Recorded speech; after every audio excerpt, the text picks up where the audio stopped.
Good morning, good morning, good morning po sa bawat isa.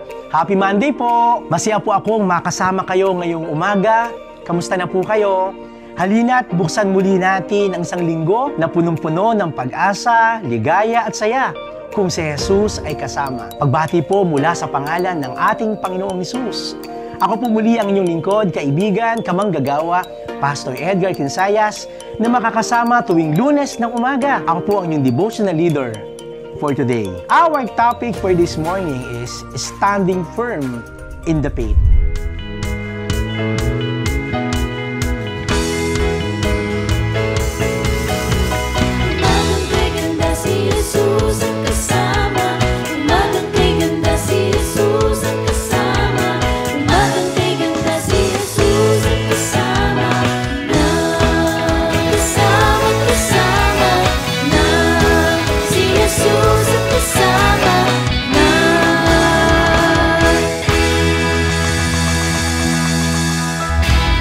At bago po tayo magsimula, hayaan po muna natin papurihan ang ating Panginoon sa awiting ito.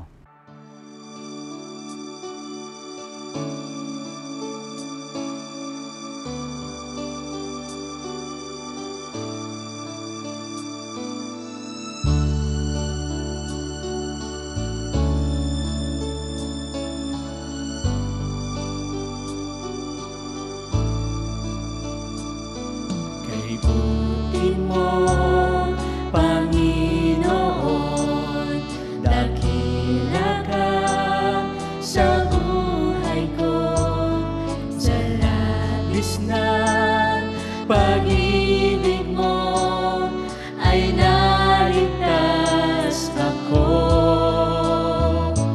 Hindi man karapat-dapat ay iyong inatawad at binigyan mo pa ng tinig. Tinuruan mo umawit, kaya ngayon ang puso't isip ko'y isang sinasambit.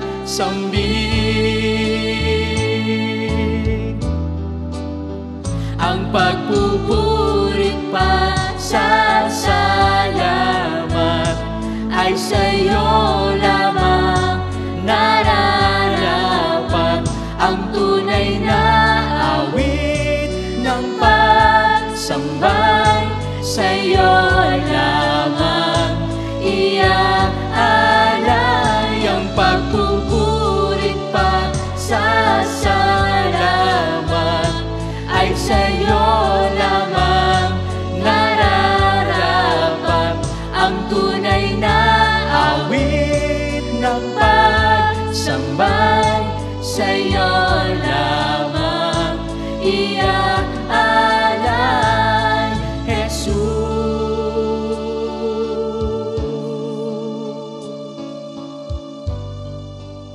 Praise God po sa awiting na ating narinig. Purihin po ang Diyos. Nalalapit na po ang ating 125th Church Founding Anniversary sa October 22 na ang theme, United, Rooted in Christ, Standing Firm in Faith, Moving Forward in Mission. Praise God! Ating pong basahin ang ating pagbubulayan sa umagang ito sa Isaiah chapter 7 verse 9 and NIV version. The head of Ephraim is Samaria, and the head of Samaria is only Remaliah's son. If you do not stand firm in your faith, you will not stand at all. Ikaw ay mabubuhal kapag hindi naging matatag ang iyong pananalig sa Diyos. Ang Isaiah Kabanatang 7 ay tumatayo bilang isang mahalagang salaysay na Isaias kung saan si Haring Ahaz ay binigyan ng tagubilin sa gitna ng napipintong digmaan. Sa panahon ng paghahari ni Ahaz, sinikap ng mga kaharian ng Israel at Syria na hadlangan ang banta ng imperyo ng Assyria sa pamamagitan ng paggigit sa Huda at makipag-alyansa. Si Haring Ahaz po ay natakot at nag-isip na humingi ng tulong sa Assyria na humantong sa kanya sa isang landas ng palayo sa pagtitiwala sa Diyos. Ang sitwasyong ito ay mababasa sa Isaiah Kabanatang 7, talatang 2, na nagsaysay ng sambahayan ni David na nagsasabi, ang hukbo ng Syria ay nakalatag sa Ephraim. Ito ang sinasabi sa Isaiah Kabanatang 7, talatang 2, nang mabalitaan ng sambahayan ni David na nagkasundo na ang Syria at ang Ephraim, ang hari at ang buong bayan ay nanginginig sa takot, na parang mga puno sa kahawian na hinahampas ng hangin. May panawagan po ang Diyos sa pagtitiwala at pagsisisi. Sa gitna ng pagkatakot ni Ahaz, pinadala ng Panginoon si Isaias upang maghatid ng mensahe ng pag-asa at babala. Si Isaiah ay sinamahan ng kanyang anak na Neser Sahzub ay inutusang bigyan ng katiyakan na huwag matakot ang hari. Ang mga salita ni Isaiah sa talatang 4 ay direktang tawag na magtiwala sa Panginoon. Ganito ang sabihin mo sa kanya, humanda ka, huwag matakot at mabagabag, huwag kang masisiraan ng loob, dahil sa nag-aalab na poot ni Rezim ng Syria at ni Peka na anak ni Remalias. Ang makapangyarihang mensaheng ito kay Ahaz ay totoo para sa atin ngayon.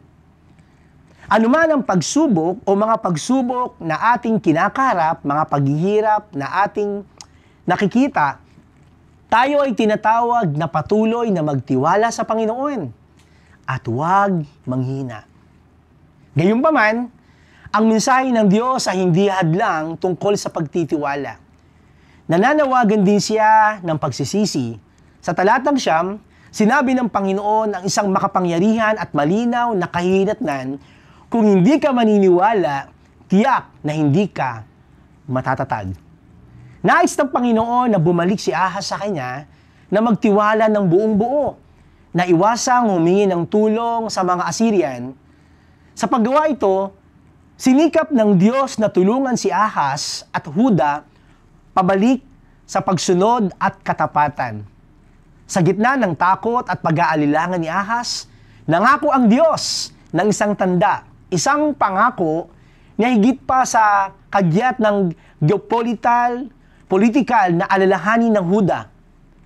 Ang pangakong ito ay tumutukoy sa isang panahon kung saan ang Diyos ay magkakaroon ng anumang tao, na anyong tao, si Emmanuel na nangangahulugang ang Diyos ay sumasa atin. Alam niyo mga kapatid, ang katuparan ng propesiyang ito sa pamamagitan ng pagsilang ng ating Panginoong Hesus ay nagpapatotoo ng katapatan ng Diyos. Gayun din, sa kanyang banal na plano ng kaligtasan para sa buong sangkatauhan.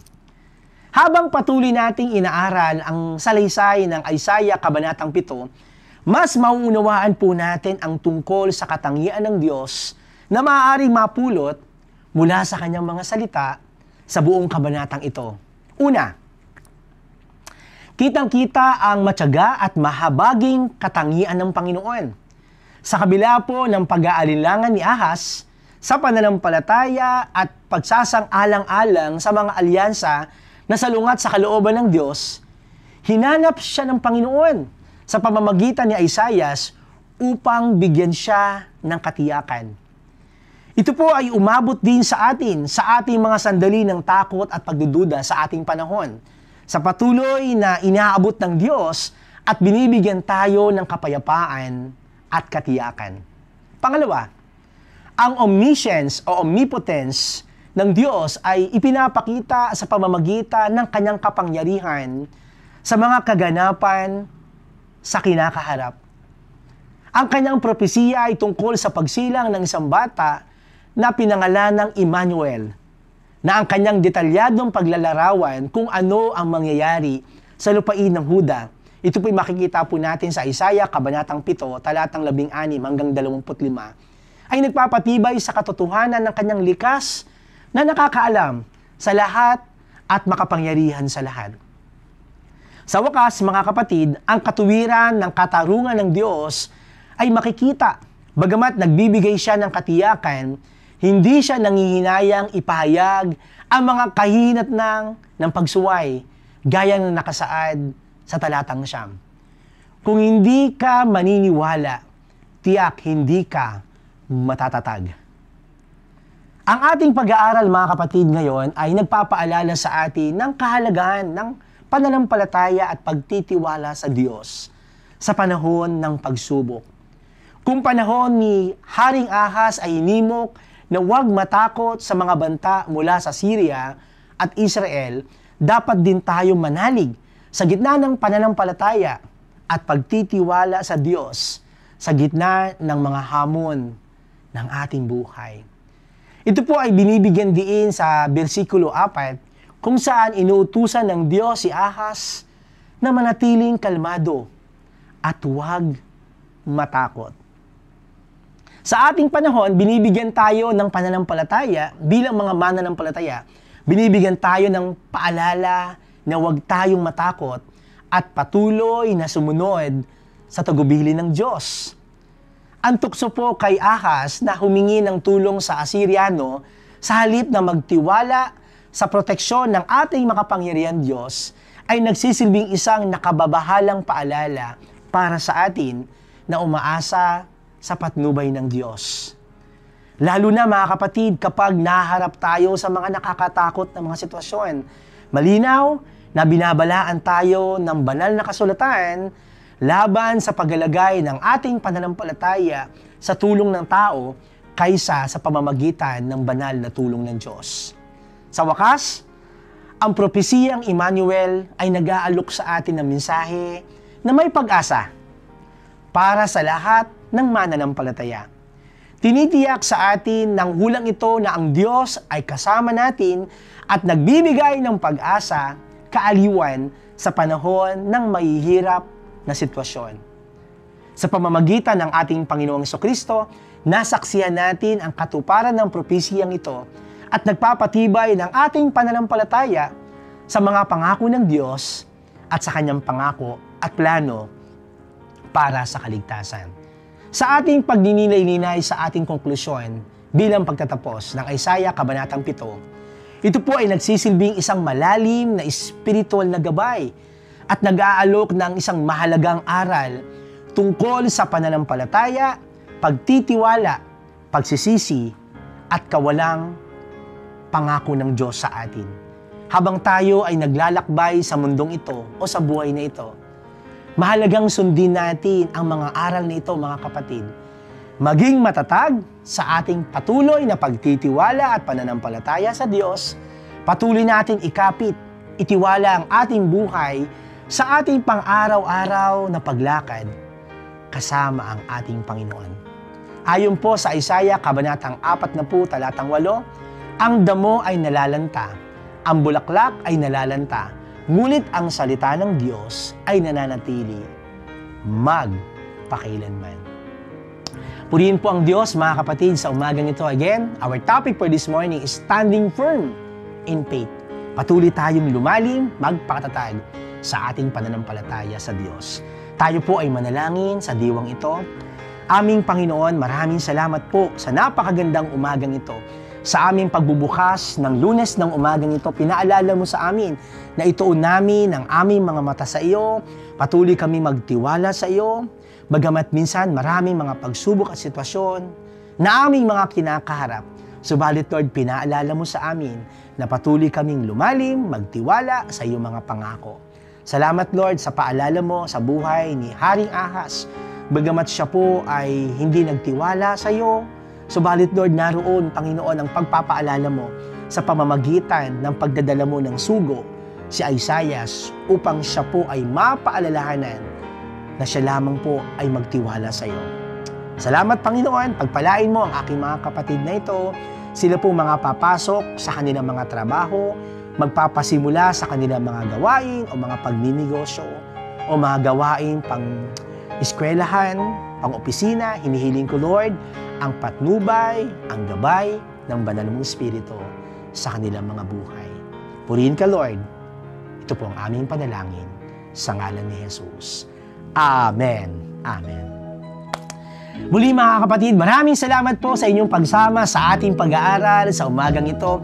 Si Jesus ay kasama, Daily Morning Devotion. Shout out po sa lahat ng mga may kaarawan o anibersaryo ng kanyang mga kasal. Purihin po ang Diyos. Salamat po sa inyong mga buhay. Praise God po ang ating panalangin. Patuloy po kayong pagpalain ng Diyos, gamitin ng Panginoon, at patuloy niyong po maranasan ang kanyang mga pangako. Muli mga kapatid, see you next Monday and every day. Kung kayo po ay na-bless, feel free po na i-share or tag with your friend ito pong ating devotion. And don't forget to subscribe to Nax UMC PH and please hit the notification bell to get notified when we post a new videos. At kung kayo din po ay pinagpala, might as well, maaari rin po kayo mag-bless, mag-pledge o mag-donation sa ating pong screen sa umagang ito, sa inyo po mga screen, sa GCash, maging sa ating bank account. Ito po muli ang inyong kaibigan, kamanggagawa, Pastor Edgar Quincayas, na nagpapaalala, ang Diyos ay lagi nating kasama. Hindi po tayo iiwan, pababayaan ng ating ginamit. Purihin po ang Panginoon. God bless po. Happy Monday!